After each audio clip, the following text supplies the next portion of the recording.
अस्सलाम वालेकुम व्यूवर्स, मामी की किचन में वेलकम। आज मैं आपके लिए मोस्ट रिक्वेस्टेड वीडियो भिंडी की रेसिपी लेके आई हूँ और ये तकरीबन सभी पसंद करते हैं। इसको पहले मैंने तो धो के साफ़ करके खुश करके काट लिया था और फिर टमाटर उसमें ऐड करने के लिए उसको धो लिया था और प्याज़ों को इस तरह मैंने छील के काट के और इसको गोल लच्छेदार काटा था। तो जब भी आपने प्याज इसमें शामिल करने हैं तो उसका ऊपर वाला जो वाइट वाला पार्ट होता है ना वो उतार देना है। तो इसको मैंने लच्छेदार जो है ना काटा था। तो अगर प्याज ज़्यादा बड़े हैं तो उसको सेंटर में काट के फिर इस तरह कट कर लीजिएगा। एक कढ़ाई में मैंने इनको सबसे पहले एक 1.5 प्याली ऑयल डाल के फ्राई कर लिया था। जो मोस्ट इम्पोर्टेंट पार्ट है ना इसका, जो मोस्ट इम्पोर्टेंट टिप है जो भिंडी अच्छी बनाने के लिए, वो फ्राई फ्राई करना है। तो टमाटर मैंने एक सब्ज़ टमाटर और एक रेड टमाटर लिया था, 2 हरी मिर्चें और उनको अच्छे से काट लिया था। मसाले के लिए एक प्याज अलहदा से लेके मैंने उसको बारीक चॉप कर लिया था। तो यहाँ पे देखें कि भिंडी का कलर इस तरह होना चाहिए। एक बैच मैंने फ्राई करके दोबारा दूसरा बैच डाला, तो उसको भी अच्छे से फ्राई किया।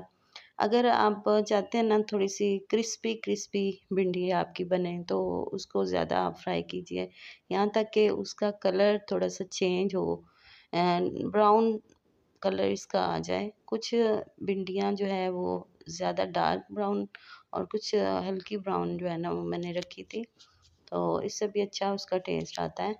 तो फिर उसके बाद जब भिंडी फ्राई कर ली, फिर उसके बाद मैंने प्याज़ों को फ्राई किया था।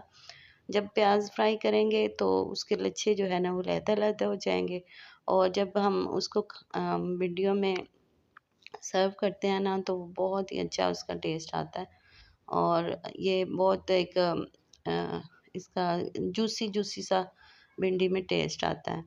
तो इसको बस आपने देखना है कि आराम से इसको फ्राई करना है तो इसका कलर डार्क ब्राउन हो जाए। और उसके अंदर मैंने इमली का पानी भी यूज़ किया था। इमली के पानी जब वो तब इस्तेमाल करना है जब हम मसाला जो है ना उसका भून रहे होते हैं। तो इमली का पानी थोड़ा-थोड़ा आपने ऐड करना है उसमें। तो इस तरह तमाम प्याज़ों को मैंने फ्राई कर लिया था। वही जो ऑयल बचा था उसमें ही हम अपना मसाला बनाएँगे। तो एक प्याज़ जो मैंने काटा था उसको अच्छे से फ्राई कर लिया। अब देखिए प्याज जो है ना मसाले में जो जाएँगे वो इस तरह आपने कट करने हैं। तो टमाटर और हरी मिर्चों को भी जब प्याज थोड़े से ब्राउन हो जाएँगे, हल्के से उसका कलर चेंज होगा तो फिर आपने टमाटर और हरी मिर्चों को ऐड करना है। और ये प्याज और टमाटर, हरी मिर्च का जो मसाला है ना, जब ये नरम होगा तो फिर आपने उसके अंदर भिंडियाँ और प्याज ऐड करने हैं।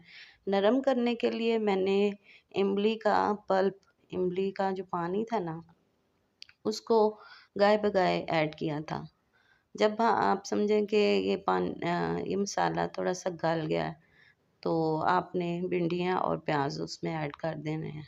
और मसाले जो थे, 1-1 चम्मच मैंने नमक, मिर्च और हल्दी और मोस्ट इम्पोर्टेंट जो इसका मसाला है ना, वो सूखा साबुत धनिया है, उसको मैंने हल्का-सा ग्राइंड किया था, तो उसमें ऐड किया था। अब यहाँ पे मसाला जो उसका भिंडी का असल जो टेस्ट आता है ना, उसके मसाले से होता है। बाज़ लोग टाटरी भी डालते हैं या सिरका डालते हैं, लेकिन आप देखें कि जब आप भिंडी में इस तरह इमली का पल्प इस्तेमाल करते हैं मसाले में तो उसका बहुत ही अच्छा टेस्ट आता है, खट्टा-खट्टा टेस्ट आता है। तो इससे आपकी भिंडियाँ जो है ना बहुत ही मज़ेदार लज़ीज़ बनेंगी और ये जूसी भी बनेंगी। तो इस तरह फिर मैंने उस मसाले में सारी भिंडियाँ शामिल कर दी थी और उसको भी अच्छे से भुना था। और मेरे ख़्याल से ये भिंडियाँ देख के तो आपके मुँह में बहुत सारा पानी आ रहा होगा।